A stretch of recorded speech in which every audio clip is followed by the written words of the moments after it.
No, don't do it. You can't do it. You're going to get dirty. It's not any money. Why is that? Like, so let's go into this whole thing about you can't do it. Is it because it's a mental difference for women? Is it because it's a physical difference?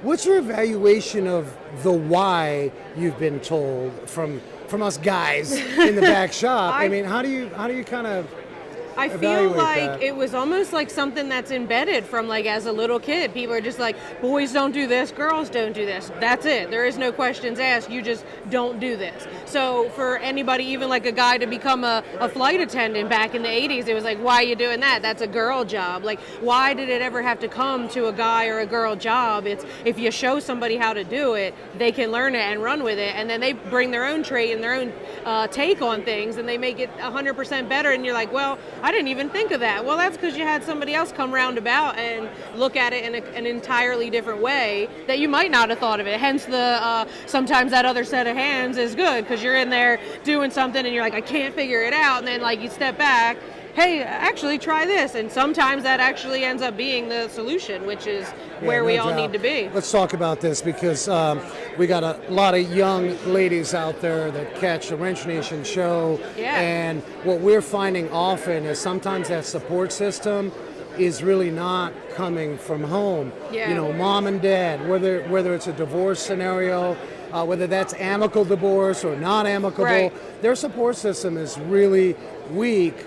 Share with us, like, who was motivating you? Anybody in the family, or was it the opposite of that? No, my family was all for it.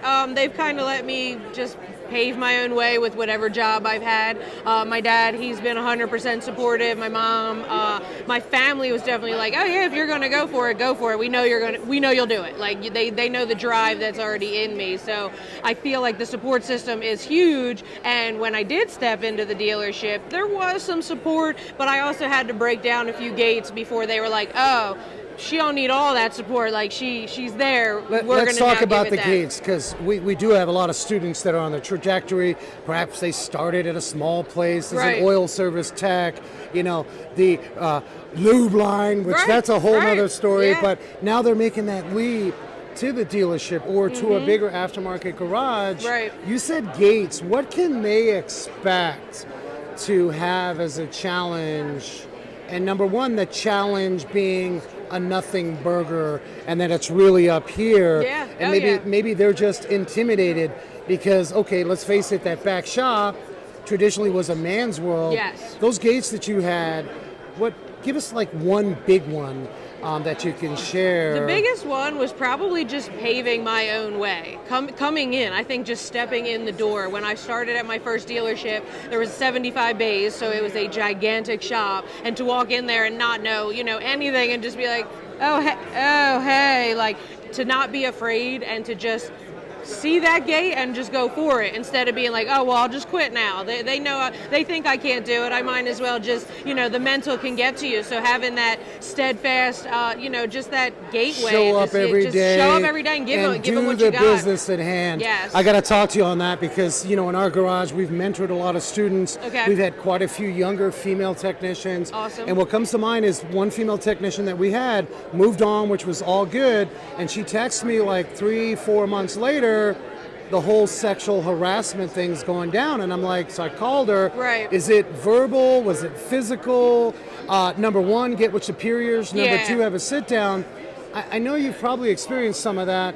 How do you handle that? Because unfortunately, it's a real situation. Oh, 100%. It's getting better. Yeah. But how do you tell a young lady how to handle herself that way? I mean, it's really hard because I feel like each situation depends on what is at stake. I come in with a very big personality, and I meet fire with fire. So I mean, I'm not going to, I haven't had any of the grabbing or the comments and stuff. But being gay in the field as well has kind of been like, well, that's why you do it, because you're gay. It's like, no, I didn't come in here like, hey, I'm just going to be me. I'm here to do me, and I'm here to fix cars. Right on. And I do know that a lot of women, unfortunately, do get harassed, and there is a lot of that shop talk and stuff. I don't know if it benefited from me having all that parts experience. I already call all my guys honey, babe, and dear, so I might be the one harassing you guys. So you're in there. Let's talk about shop culture and perhaps your ability to have a say in directing policy and procedure. Oh, yeah. Like some shops and even at high-level dealerships, they have their P&P. That's the kind of traditional. Right.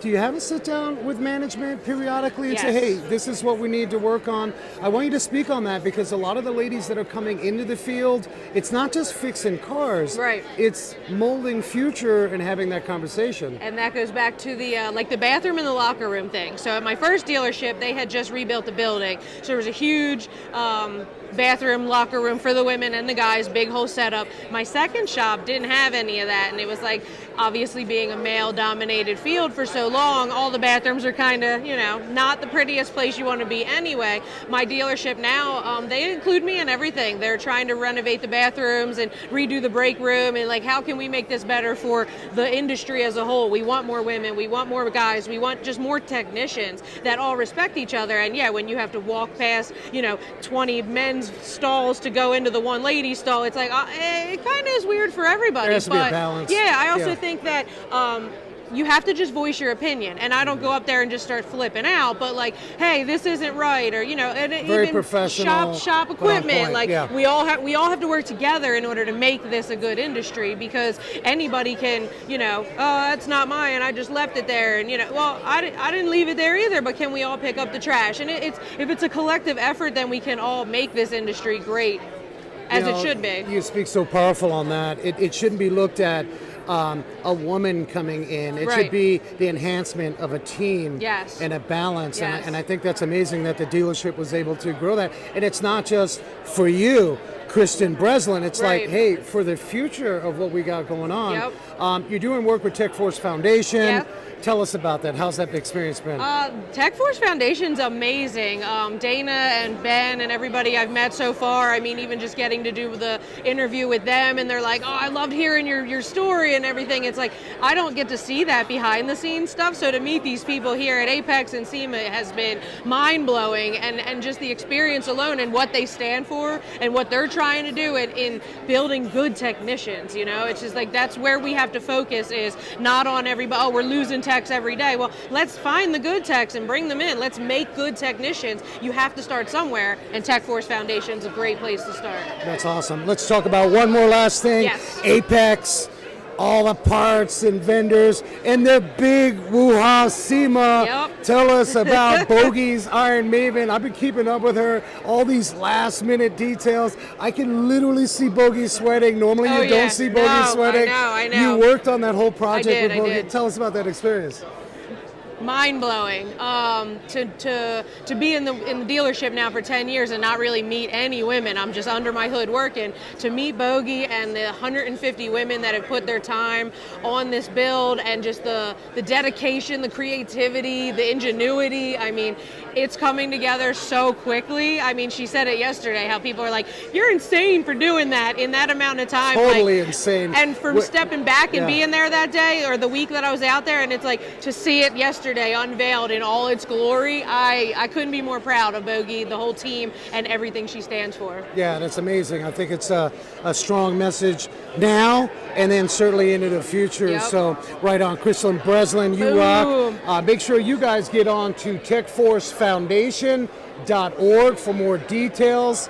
Thanks for joining Wrench Thanks Nation. for having me. One more. All right, Bam. buddy. Take care.